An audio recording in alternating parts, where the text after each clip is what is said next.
Hey everyone, it's Kdin from Achievement Hunter, and it's time to take a look at April's major gaming releases in this month's episode of Coming Soon.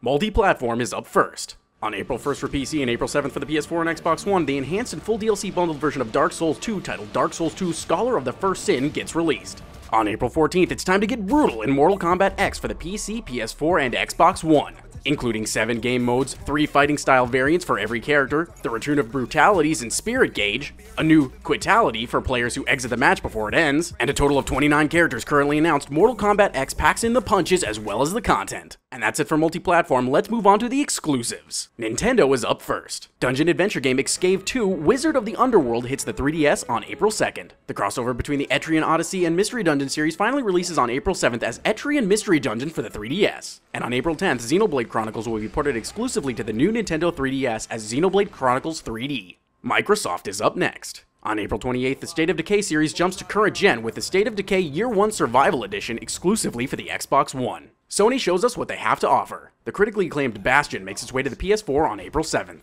Touting itself as a minimalistic mix between Shadow of the Colossus and Dark Souls, on April 14th, Titan Souls releases for the PS4 and Vita. Yet another critically acclaimed indie game, Shovel Knight, finally gets its PS3, PS4, and Vita releases on April 21st.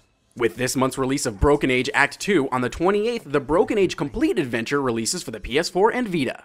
An all-female musical group is off to save the world and destroy evil with their songs on April 28th in Omega Quintet for the PS4. And also on April 28th, Tropico 5 makes its way to the PS4. On to the PC releases. An indie game about making an indie game titled Make It Indie releases on April 1st. Sequel to 2013's point-and-click adventure Finding Teddy, on April 2nd we finally see the release of Finding Teddy 2, which has switched genres and become more akin to Zelda 2. The post-apocalyptic turn-based strategy game Fallen A2P Protocol releases on April 6th.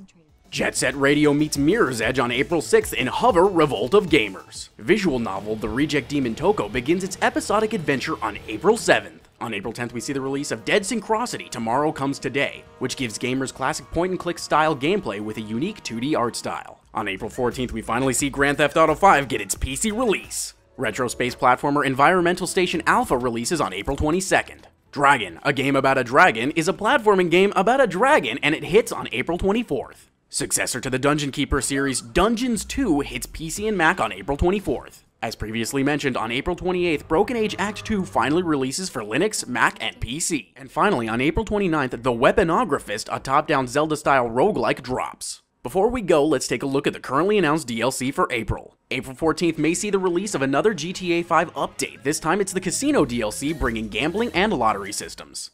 That wraps up April's major gaming releases, but be sure to stick around and subscribe so you can stay in the know on all of your favorite video gaming news.